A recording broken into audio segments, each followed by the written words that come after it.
Okay, in our discussions about business ethics, we'd like to focus a little on found objects, mitziot. And the law, of course, is that if you find a lost object, you have to return it to its owner. Sometimes there's a debate about who actually found it. Two people claim, each one individually, well, it's mine because I found it first. In other cases, you may have situations where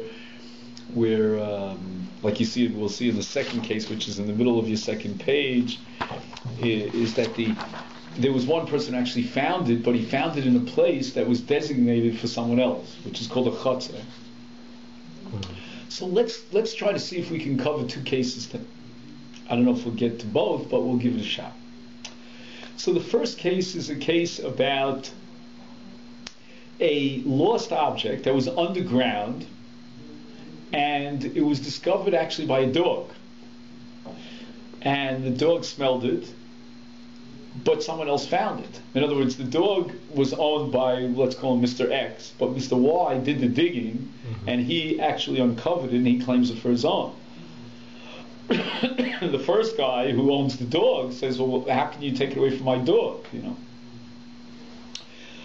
So we'll read the case inside. The case is the following. Adam holach l'tayel im shcheno. So a person is accompanying his friend on a walk. They're going on a little mini hike. His friend owns a dog. And they go into a place where there are trees, a little bit of a park of some sort. And the dog, of course, is accompanying them. And when they get up to one of the trees, the dog stops dead in his tracks and starts barking. And the owner of the dog is trying very much to quiet him down, and he's unsuccessful. He tries to move the dog away, he can't do so. He tries to understand why the dog is acting so strangely, can't figure it out. The other fellow, we'll call him Ruvain, he begins to understand that the dog must be smelling something. Perhaps something that's buried underground. And he therefore begins digging with his hands, with whatever sticks or twigs he can get a hold of. Mind you, the owner of the dog is doing nothing. He's completely passive, just trying to pull his dog away. But after 20 minutes of digging, he unearths, right, Ruvain will call him, the corpse of a dead body that is identified as an Arab whose body is already decomposing. It's been a while. Next to his body, Ruvain unearths a tick. A tick means some sort of leather pouch, a bag. And what does he find inside the pouch? $100,000. Now, I can't vouch for the truth of the story, but it is an impressive story. That you dig up and you find a body with a pouch next to the body. Maybe the Arab was, I don't know, maybe he was a thief, and he was killed and somebody buried him, and who knows? They immediately call the police, and despite all the investigations and the lab tests that they did, they were not able to identify the person who died. Therefore, lefichach hi natna lamotzei et hatik. The police handed over this pouch to the one who found it, with all the money inside. Meaning, the police were thinking the following: if we can identify this body and determine who died, then we can give his inheritors, his next of kin, this money, and say it belonged to this poor fellow who's dead. But now that we cannot identify it, then who has rights to this pouch? None other than the person who discovered it. However, you can already guess that the owner of the dog is not going to be happy about this. He's going to claim, wait a minute, I should at least get part of this this mitzvah. I'm not claiming the whole thing. I'm not I'm not being a chazabak, as we would say, and claiming the whole thing of myself. But what caused you? What facilitated that you would find it, Ruvain, if not for my dog? Mm-hmm. So it's really my dog that found it. On the other hand, Ruvain says that it was I who uncovered this pouch full of money. I took it from there, and therefore it belongs to me. So the question is, who's right in this case? If you turn up to the other side of the page, you'll see a Mishnah in Beit Midrash on Daf Yud Amud Aleph. Roas HaMitzia v'nafal aleha. A person notices a lost object and he falls upon it. Notice that he didn't pick it up. The normal kinyan, when you want to acquire ownership, is to lift it up. And that he didn't do. Ba'achir v'hichzik ba. A second fellow comes along and he picks it up. So the first guy saw it first, but he fell on it. The second fellow lifted it up. So the Mishnah paskins, Zeh shehichzik ba zacha ba. The one who did the kinyan, he picked it up. He's the one who owns it. So the Gemara quotes Reish Lakish. Reish Lakish mishum Abba Kohen bar Dala Arba Amos shel Adam konos lo b'chol makom.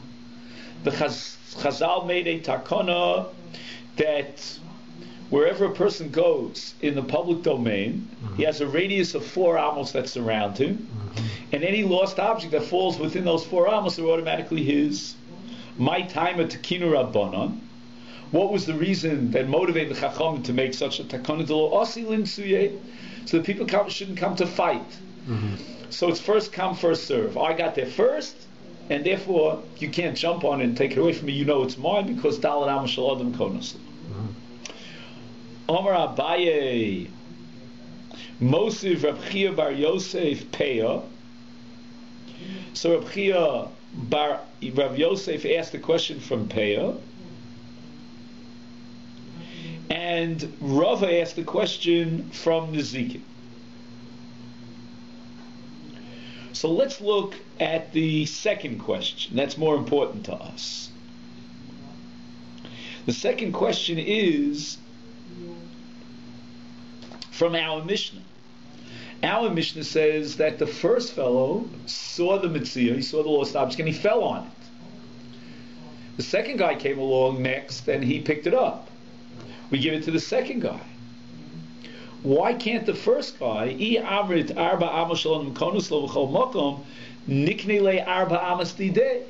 realize that falling on an object is not an act of acquisition, it's not a kinyan. But even before he fell on it, it was his because it came within his Dalet Amos.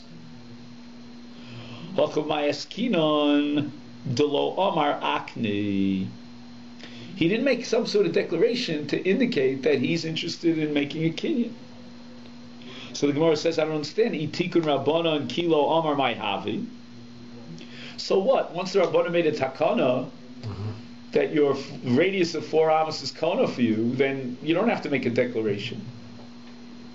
So the Gemara answers, Kaven de Nafal, since he fell upon it, it's like a fumble in football. Have you ever seen where they just fall on the ball? Gully Daite, he's revealed his intention. Diminafila nichale denikne, his interest is in acquiring ownership through nefila. Be arba amos lo nichale lunikle. So in other words, even the kinyan of Dalet Amos, although it doesn't require an overt declaration, I want to be kona the object. So there's an automatic kinyan, but that's only conditional on the fact that you don't indicate that you have a different method of kinyan that you want to employ. That you don't want the Dalet Amos to be konos. You want to be kona through nefila in this case. Now, the Rishonim are going to raise a question based on a sugya in Kiddushin. So if you take a look at the second source on your page, This is Gemara in Kiddushin on Daf Nun Tes, and it's called, it's a very famous sugya, I don't know if you've heard of it, Ani Hamahapech Becharor. A poor person is looking for a lost object. I know you've seen this where the destitute, unfortunately, go to certain places where people, sands, they go, whatever it is. So Ani Hamahapech Becharor, he's looking for perhaps a piece of bread here that's left over in the barbecue or whatever it might be. And somebody grabs it before the Ani can get a hold of it. What's the law in such a case? Amarle Nikra Rasha. It means that the Chachamim did not allow you to do that. If the Ani is about to grab onto something and acquire it, possess it for himself, you can't grab it away. You can't come first. So getting back to our sugya, if a person is looking for something, about to acquire it, he's indicated that he's interested in acquiring, you can't grab it away from him. You can't chop it. So why does the Gemara say that in the case where the first guy fell on it, he's not Kona, the second guy is Kona, but the second guy apparently violated the takon of Ani Hamahapech B'Charora, because the very moment the first fellow jumped on it, although he hasn't yet made a kinyan, but he's within the bounds and the description of Ani Hamahapech B'Charora. So Tosfos asks this question in Beit Midrash. He says, "Ma'avir no sahi menu va'afilu rasha lo mikri." You cannot even call him a rasha. No, forget about the legal rights, but what about the moral, ethical justification or lack thereof of the second fellow's actions? He went ahead and he grabbed it, picked it up, but the first guy was an Ani Hamahapech B'Charor. Tosfos says no. In this case, we don't apply the rule of Ani Hamahapech B'Charor. Why not? Hainu mishum di efshale lemitrach ulemizvin arachrita. Let's say, for example, you want to buy a piece of real estate. So I see that you're in negotiations with someone, and then I jump in and I say, no, let me buy it. That's Ani Hamahapech B'Charor. Why? Because you have a right to say to me, Berzon, what are you getting involved in jumping in here? Go buy a different piece of real estate. It's not the only house on the market. But here he says, Aval b'mitzia o behefker. How often can you find a mitzia? It's once in a blue moon, as we say. Lekalamei marhachi. You can't say, well, why are you shepherding here? Why are you intervening and grabbing this mitzia? Go find another mitzia. Where am I going to find another mitzia? Is therefore filu rasha lo mikri. So Tosfos establishes the principle that in a case of hefker or mitzia, a very unique opportunity, we don't apply the principle of Ani Hamahapech B'Charor. What Tosfos might be saying is that in the case of hefker or mitzia, everyone has rights to this object. No one can say, I got there first. It's going to be a fight to the finish. It's laissez-faire. It's pure capitalism. Whoever gets to make the kinyan first, it's his. Trouble is that not everyone agrees with Tosfos. If you take a look at the Ramban says, Ma'avir no sohe menu de lav Ani Hamahapech B'Charorahu she'ehei ze nikor rasha Sharei af chavero mahapich ba. Says the Ramban, they were both looking for this mitzia, and simultaneously they were both trying to see if they could make a kinyan. Ella shehu kadam v'nafal olei. And this guy jumped and fell on it, which was not the right thing to do from the perspective of Hilchos Kinyanim, and the other guy picked it up. And then the Ramban quotes the sheet of Tosfos that you don't apply the principle of Nikor Rush of Oni Hamahapech B'Charora in a case of Hefker. But clearly the Ramban in his own opinion, before he quotes the Achirim, maintains a broader definition of Ani Hamahapech B'Charora. It would apply even in the case of Hefker. Here in our sugya it was not a scenario of Ani Hamahapech B'Charora because they were both looking for it simultaneously.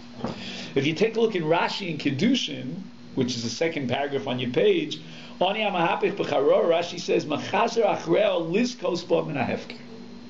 from the fact that Rashi in Kiddushin, which is the original source of in Shas of Oni Amapach B'chara, he quotes the case of Hefker, you see that he reflects the opinion of the Ramban. So we have Tosfos on the one end against the Ramban, Rashi and the Ramban on the other. The Bach, who's one of the later, he's already after the period of the Rishonim, he's already the Achronim, he's one of the Poskim, he writes in Choshen Mishpat, which is the next source on your page, Hasugi b'mitzia done rak mitzad ikar adin, mi zacha b'mitzia. As according to the strict letter of the law, the second guy who picked it up, it's his, he acquired ownership on it. That's according to the strict letter of the law. And therefore the Rishon who fell on it does not have rights to be Kona, because he indicated he wants to be Kona with Nefila, and Nefila is not a Kinyan. However, with regard to the question, says the Bach, whether the Sheni who acquired ownership of it is called a Rasha because he violated the takana of Oni Avahapich B'charora, says the Bach, Bevadai Sha'over al Takanas Chazal. V'roilo l'Sheni l'Ases Sametzil l'Rishon K'dei Shlo Yikari Rosh. So in summary, the Bach seems to adopt the position of Rashi and the Ramban that Oni Avahapich B'charora applies even in the case of Hefker. So bottom line, according to the Bach, the second guy, even though it's his, should really be giving it back to the first guy because of the din of Oni Amapah B'charor. Again, that's on an ethical level. On the strict letter of the law, it belongs to the Sheni. He made the Kinyan and not the Rishon.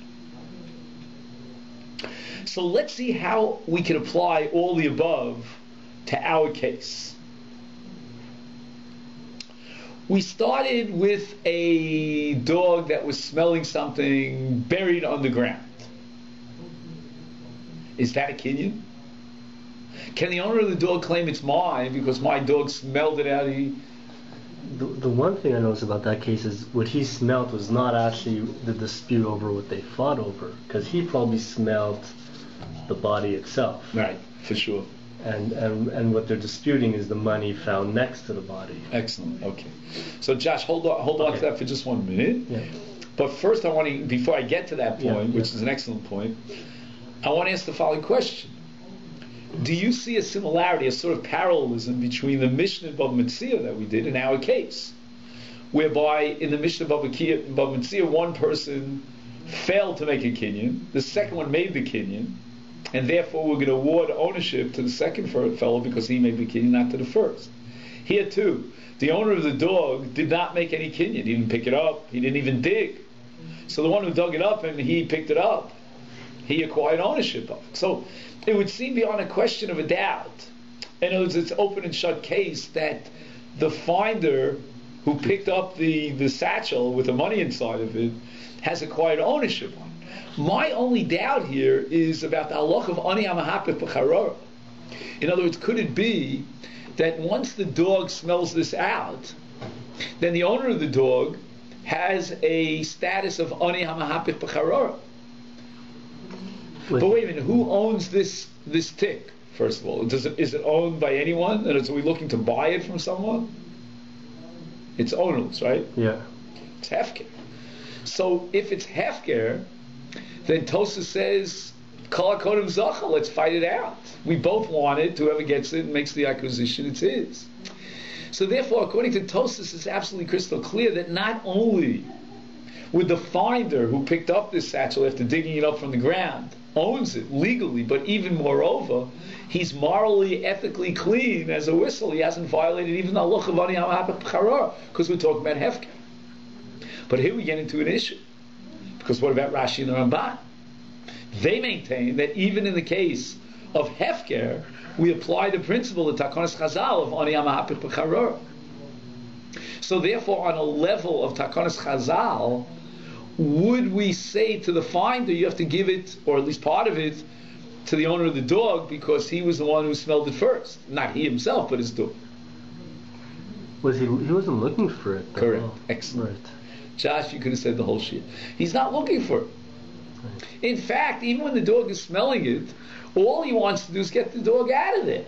And he's fighting with this dog and calling him names, and he's accusing him of, what are you doing over here?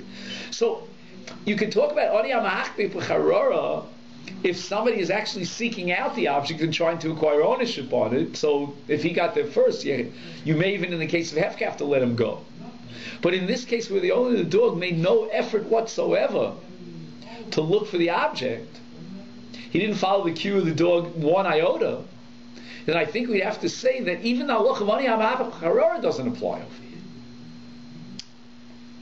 However, there is one Gemara that might be relevant. And that's a sugya in Nedarim Daf Nun. Do you have that? That would be what? The fifth source on your page? Yeah. Oh. So the Gemara Nedarim on Daf Nun tells us the following story.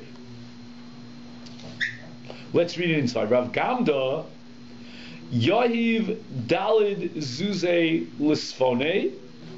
He paid, Rav Gamda hired these workers at the price of 4 zuzim. La'asuye bahon mid'am, that they should purchase some object on his behalf.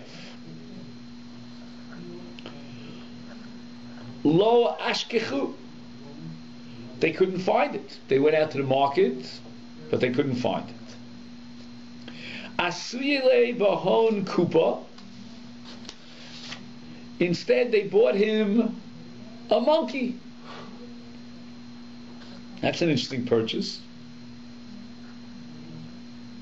Ishtamit al lachrota, the monkey, as monkeys tend to do, ran away. And he went into some hiding place. Chafru basrei, so they really searched out this monkey. They ran after him. And what did they find? Ashkechua, they found him to Ravye Armadalaisa. They found him hovering over precious stones. Aisinule kulhun. So all these workers brought Rav Gamda not just the monkey that they bought for him, but together with these precious jewels, these pearls. Because what caused them to find these pearls? Monkey. The monkey. So it's interesting that these workers felt intuitively that the right thing to do would be to deliver, even though who actually found them? It was the workers, but they delivered all of them, plopped them down on the table of Rav Gamda. And why? Because it was his monkey that led to the discovery of it. So I thought this would shed a light on our sugya, because we're talking about the fact that the finder only located this tick, this pouch, because of the dog. It was the dog who screamed and barked because he had smelled it out. If not for the dog, he never in a million years would have found this money. So he unearthed it because of the kelef. It's very similar to the case of the kov. However, I just want to point out to you that here, all the Rishonim, the Ran, who's the most important Rishon on the Durham and Tosfos, they agree that what these workers did was mimidas chasidus, v'lo min adin. Now, it's according to the strict letter of the law, they could have actually acquired ownership on these jewels for themselves. That they brought it to Rav Gamda, the entire satchel, and they said it's yours, that was mimidas hachsidus. Now notice there are 3 levels here. There's din, there's lefnim mishras din, and there's midas chasidus. Right? Lefnim mishras din means I want to do what's right. You know, sometimes you have something that's called midin shamayim. Midas chasidus is to be overly pious. You know, to really go beyond the law completely. It's what you call meta halachic. You know. And the question is, what should we say to this finder, in the case of the pouch, who dug it up underground because of the dog? The owner of the dog is claiming it for him, for himself. That he has no right to claim.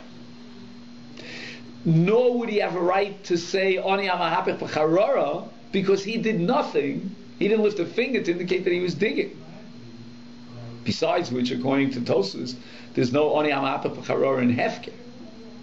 But would it be applicable in the case of the finder to say midas chassidus.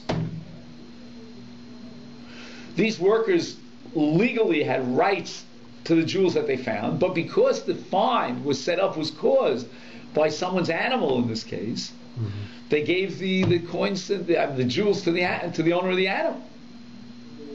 Would it therefore be the right thing to do for the finder to say, I'm going to give at least part of it, of this treasure that he discovered, to the owner of the jewel? So I have here the Sefer Mishpatei Torah that I told you about. It's a fascinating Sefer. It's on Masechta Bava Metzia, and it's authored by Rav Tzvi Spitz, a Yerushalmi, and he writes the following. He says, Gam benidon didan, applying the Gemara in Nidarim to our case, our circumstance, Yeshna midas chasidus, it would be very much the right thing to do. Laseis labala kelev, chelek me'amitzir. Some part in this $100,000 fine. Why? Kevan shemachmas hakelev his galgal adover shenimtza mitzir.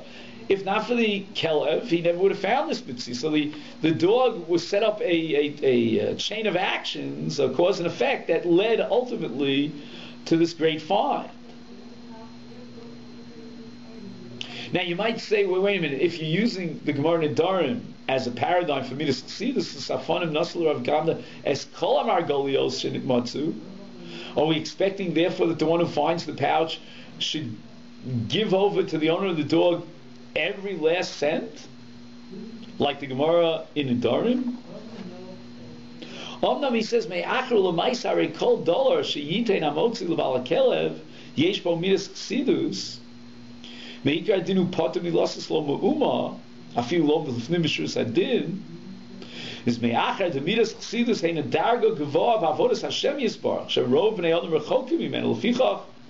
Therefore we write shekol achlata b'nidon zeh tluya v'shikol daito shel amotzi b'lvad.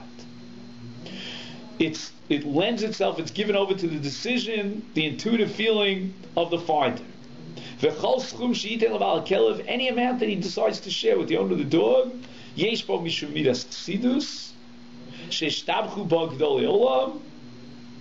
but no one could demand that he fork over even a red cent of this entire fine. Now, I want to throw out another possibility. We know that in Hilchos Kinyonim, you have to have what's called a bar das. The classical phrase for someone who's not a bar das is cheresh shota v'kot. And clearly the dog is a la bar das.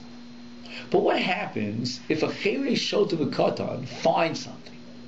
So take a look in your page, the Mishnah in Gittin, on Daf Naf Nun Tes, Elu Dvarim Amru Mipnei Darkei Shol.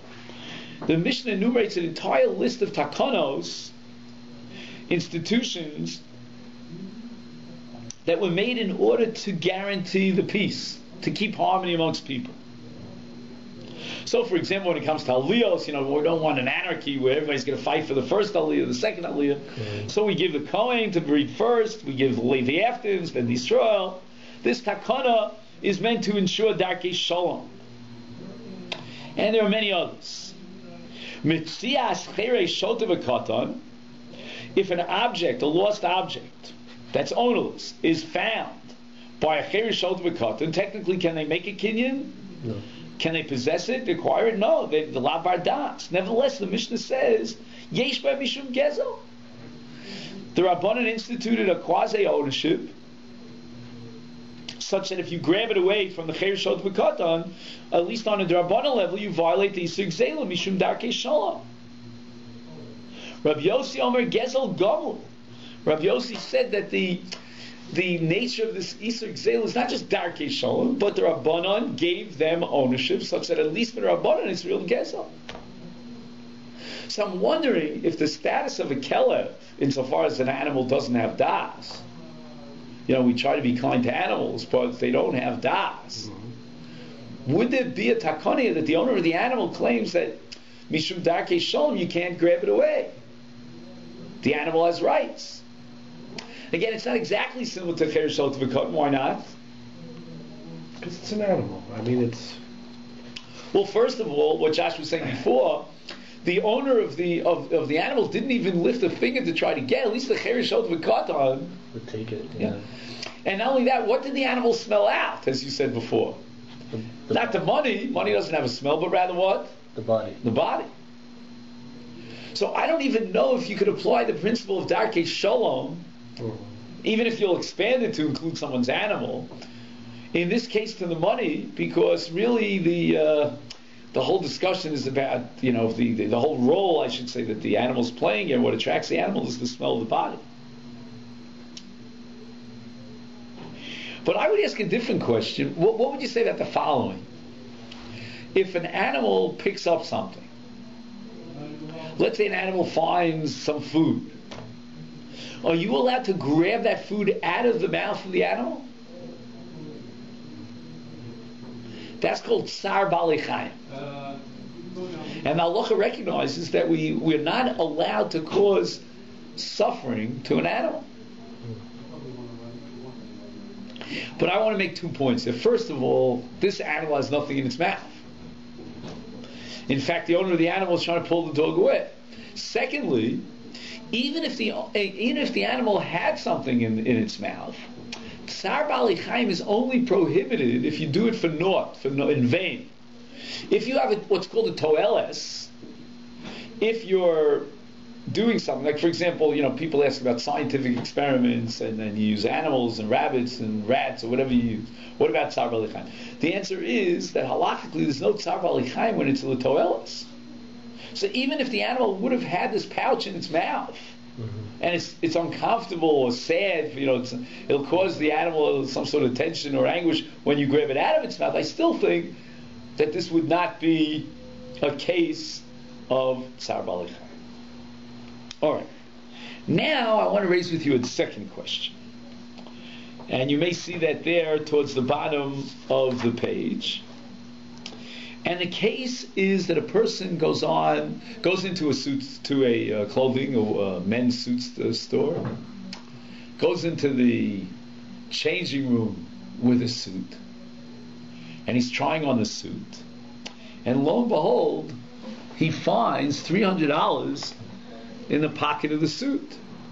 Adam nichnas lechanus ubikesh liknos chalifa shenitfara ba'achas matfaros hayeduos b'chutzar. So this is a suit that's produced in some country. Maybe it's coming from China. I don't know.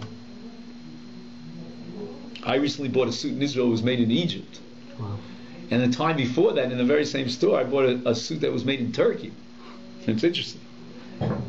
Shemadad Oz es michnas, when he tried on to measure the slacks to see if they fit him, Matzah be'echad mikisav, he finds in one of the pockets $3 million, which it seems was left by one of those people working in whatever country it is who were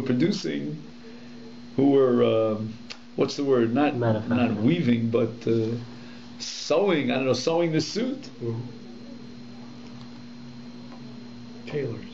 Tailors. They will call them tailors. So at the end of the day, the one who was trying on the suit and has possession of the $300, he decides he's not even going to buy the suit. But now he wants to know, what about the $300? Who owns it? Does he own it because he found it? Or does the owner of the store own it because it was found inside the pockets of one of his slacks? Until the slacks are sold, it belongs to the owner of the store. And secondly, does it make any bit of a difference in determining this halacha who owns the $300 if the one who tried on and found the $300 is indeed going to buy the slacks, or that's totally irrelevant? So with regard to these questions, you'll see a statement in the Gemara Beit Midrash. Amar Rav Yossi, Chatzero shel Adam kona lo shelo midaito. I think we've discussed this in the past. When a person owns a chatzer, anything that falls into that chatzer, whether it's known to him or unknown to him, the chatzer, if it's mishtameres, if it's got walls, and encompasses the object within its walls, its fences, the chotzer is koneh on behalf of the owner of the chotzer. It's almost as if the chotzer is a self-appointed shliach to work as an agent on behalf of the owner of the chotzer. And therefore, coming back to our case, you might argue that the store owner, insofar as he owns all the suits and all the slacks, the pockets of those slacks that he hasn't sold yet are his. That's a chotzer for him. And any money that's literally locked up in that pocket, I don't mean literally, but it's locked in the sense that no one can have access to it, is he should be koneh with chotzer. Again, there's a radical premise here in Rav Yossi that a kinyan could be made even without das. That itself has to be understood, because the most fundamental requirement, the underlying halacha in all of kinyanim, is that you need das koneh. Here, I don't even know it's in my chotzer. So how does that work? But before we answer that question, I want to show you another Mishnah in Bava Metzia. Matzah begal uvekosel yoshan arelu shalom. If you have in your backyard a heap of something or other, wheat or whatever it is, or you have an old kotel, a fence, a wall that goes around you, and somebody comes along and finds money that was hidden in this gal or in this kotel, is the Mishnah says Arelu Shalom. The Gemara quotes a brisa, Tanam Ibnei Shiyachal Omerlo Shalom Moriyim Heim. I think we've discussed this in the past. If it came from earlier generations, then it belonged to the idol-worshipping nations of Canaan. So the Gemara asks, how do you know it came from an earlier generation? Atu Amori Matzni, an Amori would hide some money, stash it away, or a jewel, a ring inside his coat, and a Jew wouldn't. Yisrael lo Matzni. Lo Tzricha, the Gemara says, the Shatich Tfei. You can look at it, you do subject it to a carbon test, and you can see that it's very old. It's been there for hundreds of years. It dates back to the period of the Canaanites. Yeah, but I don't get it. I'm just anticipating Tosafos' kasha. Yeah. All right, so it belonged to the Canaanites, but the chotzer should be koneh. This is somebody's private wall, and it's mishtameres. It's protected there. Tosafos says v'im tomar v'liknei lechatzero lebala gal or lebala kosel. Even if it belonged at one point in history to these goyim, but now the Jew owns it by virtue of his chotzer. And here Tosafos says something very radical. Yeshloma de'ein chotzer koneh b'davar she'achol liyo shelo yimtze'enu li'olam kigon ha'achol shu mutzna b'ovnei ha'kosa. A chotzer can be koneh if eventually you'll find out about it, that you have something in your chotzer. But says Tosafos, if something is hidden in the chotzer in such a way that it's very likely that you'll never ever know about it, then your chotzer can't be koneh. It's fascinating to me because I think what Tosafos is doing here, he's limiting the power of a chotzer, because as we said before, chotzer is a radical revolution that you can be koneh something without das. So Tosafos says, okay, you don't have das now, but eventually you'll find out about it. So the chotzer can be koneh now based on the fact that we assume it's shchiach that you'll know about. If you'll never find it, for example, something that's hidden between the cracks of this gigantic wall, or for example, if we come full swing back to our case, is the Balach Hanus going to go through the slacks of every single suit he has in his store to search maybe something was left in there? What are the chances before he actually sells the suit that he'll ever even know about these dollars? Therefore, it would seem logical to assume that this mitzvah belongs to the person who found it, who tried on the suit in the changing room, and he found it. The owner of the store cannot claim, well, it originally belonged to some tailor or whatever, or a dressmaker or suit maker out in Yehupitz in China, but I made a kinyan because once I bought this suit, my ownership sets up the pockets of the suit as a chotzer. But that wouldn't be the case if we assume that he may never even find it. However, I thought that this was a clear-cut case. The Mishpatei HaTorah quotes a Mordechai. And I wanted to share this Mordechai with you. The Mordechai says the following, if I can summarize it. How is it, we ask the question, Rabbi Yossi says, Chatzer shel Adam kono lo shalom midaito, where do we find a kinyan without das? He says, no, the Mordechai, there is das. At the moment that the acquisition of this chutzah was made, when I purchased this piece of fenced off yard, I had das for any object that in the future will come into this chutzah. Says the Mordechai,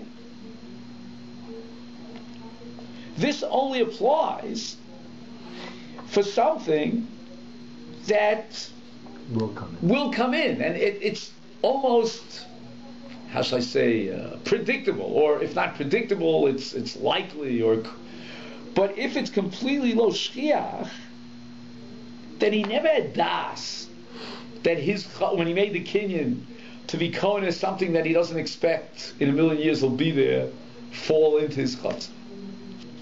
So if we apply the rule of the Mordechai, then we could say that the same logic applies here. At what moment in time is the das generated through which chutzah operates? At the moment you acquired ownership over that chutzah. Here, the Baal HaChanus purchases all these suits on a rack. He has in mind only the suits. He doesn't anticipate that there'll be there in the suits something that's lo shchiach. Tosfos on the other hand says he might not find it ever.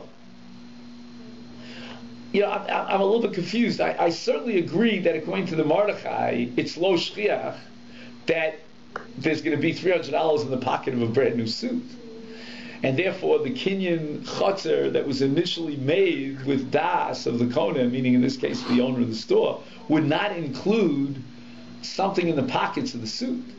But I'm not 100% sure that the case of money in a suit pocket is exactly equivalent to the case of finding some little pin or something in the middle of a kotel, in between the cracks. I could agree that could go on for thousands of years, no one will ever find it. But I'm not sure if the same thing applies to these dollars, because eventually, maybe he will find it. Now, I don't think that this halacha would depend on whether or not he's buying the suit. Because again, his claim to the money, the one who tries on the suit, is not the ownership of the suit, but rather the kinyan that he makes on the money when he finds the money. So, if you want to say that according to Tosfos, if this is considered shchiach, that maybe, when I bought the suit, I thought that maybe eventually I'll find something in the suit. If that's called shchiach, then whether or not the buyer buys the suit or not, the potential buyer, is irrelevant.